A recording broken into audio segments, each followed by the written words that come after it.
Anjan, congratulations.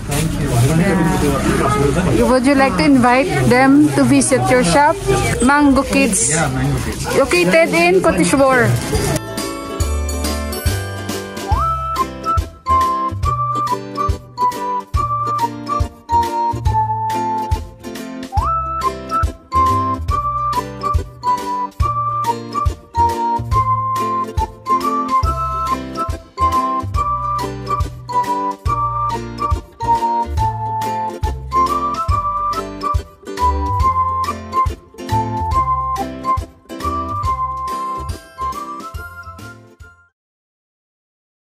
Guys, magandang hapon and welcome again sa ating panibagong vlogs. Nandito kami sa bagong shop ng kaibigan ni Deepak. Matalik na matalik niyang kaibigan ito.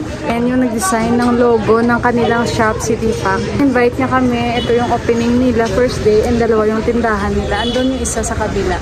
Ito lahat for kids. So yung isang tindahan nila yun nakapangalan Susma. Means ang pangalan ng asawa niya. Yan, magaganda yung collection nila. Matingin ako doon, guys. So, ito naman isa nilang tindahan. May naka-sale din sila dito. Mga dress naman ito. Ewan ko magkano? 650. Yung isa, 650 din. Pero magaganda yung mga collection nila, guys. Tingin tayo dito. Ito, for winter, Gusto ko to. Tanungin ko magkano ito. Maganda, guys, diba? Ito, may gusto ako dito na advertise nila. Tingnan natin. For winter ba? Diba? Ito maganda, Laser siya. Mag-greet muna ako kay Susma. Yung asawa niya, busy pa. Busy pa siya. Tingin-tingin muna tayo dito, guys. Winter collection sila ata. Sandali, guys, ha. So, nakapag-decide ako, guys, itong bibilhin ko. Ayan. Hindi joke lang, pero ang ganda, no? Busy pa sila, guys. Sobrang busy. Nag-hi lang ako sa kanya. Yung damit na gusto ko, hindi ko makita. Winter collection na sila ngayon. Ganda ito,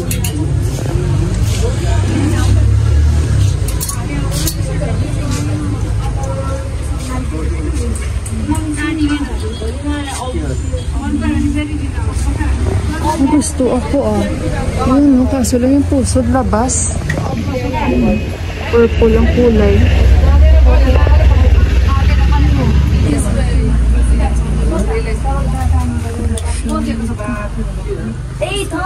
PowerPoint का इसको प्रेजेंटेशन बना, इसको प्रेजेंटेशन बना, इसको प्रेजेंटेशन बना, तो वो हाले है. Guys, ito yung gusto ko, may terno to nakita ko. Susma, I'm taking video. I saw one of your advertisement I like. This is the wife of Anjan. Ayan. Busy lang si Susma Didi. May mga pants din sila. Nagchika-chika muna kami. Guys, yung gusto ko, napakalaki ang size. Meron. Ito yun, guys, yung gusto ko. Kaso lang, ang laki ng mga sizes. Ito yun. Ang laki ng mga sizes, guys. Ang payat ko, hindi ako pwede dyan. So, nakakahiya man, guys. Hindi kami bibili, diba? So, bibili talaga kami. Sabi ni Deepak, pili ka lang doon. So, dapat yung bibilhin ko, guys, yung gusto ko talaga. Ito gusto ko rin, May purple dito. Pero tingnan nyo, Marami na akong panlamig, guys. Actually, hindi ko mga type, mga ganito bilhin. Ito mga type ko. Kaso lang, parang, alam nyo yun. Ito mga type ko, yung blue type ko rin. Pero hindi ko alam magkano ito. Check na lang muna natin, no? Yung puti bawal din kasi alam nyo yun, madaling maano dito. Maalikabok sa Nepal. Ay, may black din pala, Hindi ko type yung black. Marami na akong black. Meron din dito. Cute din ito,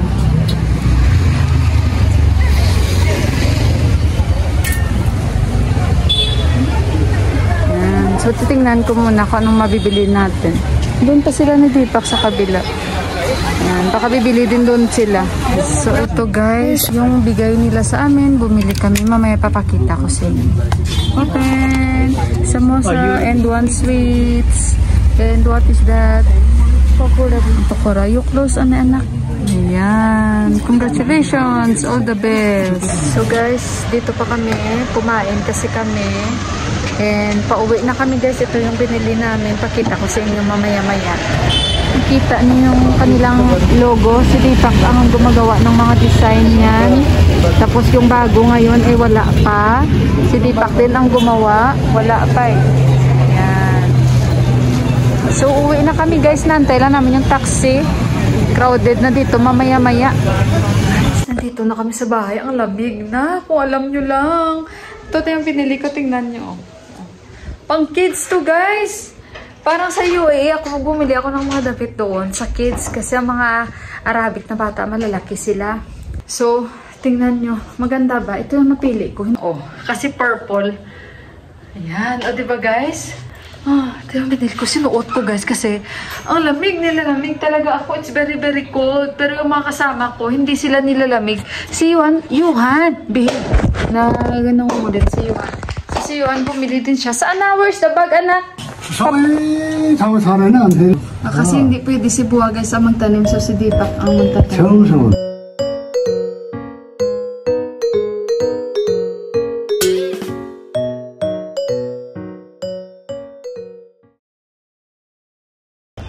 So andyan din si Uncle Chef guys. Mix pala yun. May barley din sabi ni Uncle. May wheat. May rice. So, kasi may namatay sa cast down nila, sabi ni Uncle. Pero malayo. Pero 5 days parang mag-ano si Buwa. Si Buwa lang. Parang magpa-fasting siya. Parang nakikiramay ba. Sa cast nila, ganun daw yun. So, mga matatanda lang. Pero pwedeng mag-celebrate ng Dasay at saka Tihar. Kasi medyo malayo daw ang relasyon. Pero kakast lang. Dito si Uncle kasi dumaan siya para explain siguro kay Buwa. Ang lamig na guys, nilalamig ako. Ang lamig nga naman, pero si Yuan hindi talaga nilalamig. May ubo-ubo kasi kumain ng chocolates. Where is your Toblerone? Nandito kasing pinsan kanina ni Deepak na taga. You finish also? Where? Give me the Toblerone. Kasi si Yuan, ha? In the fridge. That is why, sandali mo na guys. So sabi ko sa kanya, nilagay mo sa fridge, kaya kami ubo-ubo. Pinilhan ko na siya kahapon ng M&M. Kasi nga, sa chocolate guys, inaano ko si Yuan, kinokontrol ko. Kasi kung hayaan mo lang, syempre bata, anohin niya talaga yun guys. Kasi syempre sweets, diba, naaaliw, kumain yung mga bata, nag-i-enjoy. Ako, ever since, hindi ako fan ng chocolates guys. So, si Yuan lang, talagang enjoy na enjoy sa chocolate. Pero hindi ko talaga siya hinahayaan. Kaya sabi ko, kuhanin mo yung Toblerone mo dahil tatago ko yung kalahati. Pag gusto mo, sabihan mo lang ko. Kasi pag hayaan ko siya guys, ubusin niya talaga in one time. Di mahaba yung Toblerone. Kaya ayun, sabi ko, kuhanin mo na sa fridge at ayun, panay kain siya. Kaya sabi ko, kuhanin mo at ibigay mo sa akin. Diba? Kailangan natin kontrolin talaga. Kasi malay naman nila. Enjoy lang na enjoy kain. Yung sweets. So, ito na guys yung Toblerone ni Yuhan. O kanina lang ito. Sabi niya yung half daw binigay niya sa kaibigan niya. O ito. Itong binigay sa kanya galing sa Qatar. Kaya talagang pag hindi ko yan kontrolin sa tsokolate, ano din siya guys. Bounty talaga is my favorite. Kahit sa UE ako, Ferrero, yan. Paborito ko talaga yan guys. Yan lang. The rest, hindi na ako, tikim-tikim lang ako. I don't like Bounty. I don't like Bounty. Why?